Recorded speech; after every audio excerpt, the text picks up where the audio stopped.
ये दुनिया का सरतरीन मकाम है। यहाँ जनवरी में एवरेज टेम्परेचर -50 सेंटीग्रेड होता है। चार दीवारी से बाहर निकलते ही आंखों की पलकों में फौरन बर्फ जम जाती है। यहाँ घरों पर पाइप नहीं लगाए जाते क्योंकि पानी जमने से उनके फटने का डर होता है।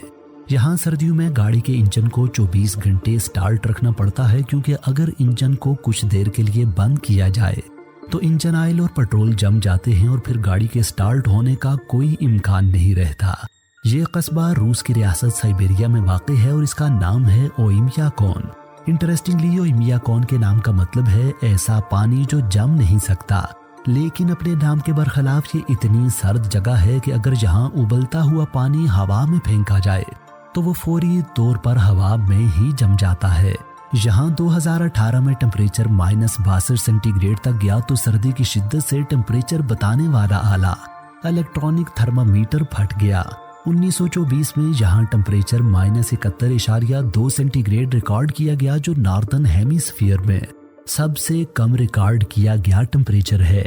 ओइम्याकोन में अगर केलों को कुछ देर बाहर रख दिया जाए तो वो सर्दी से जमकर इतने सख्त हो जाते हैं कि केलों से हथौड़ी का काम लिया जा सकता है। लोग यहाँ मेटल फ्रेम वाली ग्लासेस नहीं पहन सकते क्योंकि मेटल सर्दी में उनकी स्किन के साथ जमकर जुड़ सकती है। फिर अगर इस फ्रेम को उतारने की कोशिश की जाए तो वो गोश्त को भी साथ ही उखाड़ सकता है। 1920 और 30 की दहाई में यहाँ कोई आबादी नहीं थी। उस वक्त मौसम बहार में खाना बदोश यहाँ कुछ देर के लिए रुका करते थे। उसके बाद सोवियत हुकूमत ने इस कस्बे को मुस्तकिल आबादी में तब्दील कर दिया। एक ऐसी जगह जहाँ ठंड से पलकें मुंजमद हो जाती हैं, वहाँ इंसानी बस्ती का ख्याल भी नाकाबिले यकीन लगता है। लेकिन जहाँ न सिर्फ इंसानी आबादी मौजूद है बल्कि अपनी रोजमर्रा जिंदगी को भी जारी रखे हुए है। रूस के कैपिटल मॉस्को से 7000 किलोमीटर दूर वाक़े दुनिया का सरतरीन मकाम समझे जाने वाले इस गांव में 500 लोग रहते हैं। पाकिस्तान में सर्दियों के मौसम में 0 सेंटीग्रेड के आसपास स्कूलों में विंटर हॉलीडेज दे दी जाती हैं ताकि बच्चे सर्दी की शिद्दत से महफूज रह सकें। लेकिन ओइम्याकोन में स्कूल -55 सेंटीग्रेड तक भी खुले रहते हैं। अगर टेम्परेचर इससे भी कम हो जाए तो तब ही बच्चों को स्कूल से छुट्टी करने की इजाज़त होती है। चूँकि लोगों का ज़्यादातर वक्त घर के अंदर ही गुजरता है, इसलिए ओइम्याकोन के घर इस तरह से तामीर किए गए हैं कि ये सर्दी को बर्दाश्त करने की सलाहियत रखते हैं और अंदर से गर्म रहते हैं। ओइम्याकोन की ज़मीन पर तकरीबन 100 फीट मोटी बर्फ़ की तह है जो गर्मियों में भी नहीं पिघलती। इसी वजह से यहाँ के घर ज़मीन से थोड़ा ऊपर पिलर्स पर तामीर किए जाते हैं ताकि मकान के वजन से बर्फ़ की तह फिसल ना जाए। जो घर पिलर्स के बगैर बर्फ़ पर तामीर किए जाते हैं वो कई साल गुजरने के बाद एक साइड पर झुक जाते हैं। जमीन पर बर्फ की इसी मोटी तह की वजह से ओइम्याकोन में मुर्दों को दफनाना इंतहाई दुश्वार काम है।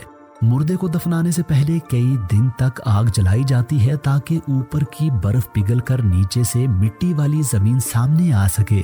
मिट्टी के सामने आने और नरम होने के बाद ही जमीन को खोदकर मुर्दे को इसमें दफनाया जाता है। इस काम में अमूमन कई दिन लग जाते हैं।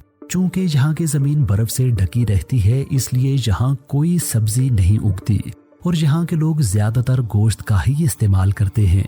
घरों में मौजूद रेफ्रिजरेटर 4 सेंटीग्रेड पर काम करते हैं जबकि बर्फ जमाने वाले फ्रीजर -18 सेंटीग्रेड पर काम करते हैं।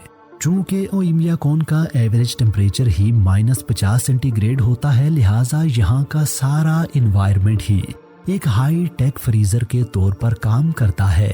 यहाँ लोग गोश्त और दीगर अशिया को फ्रीज करने के लिए अक्सर अपनी खिड़कियों से बाहर लटका देते हैं।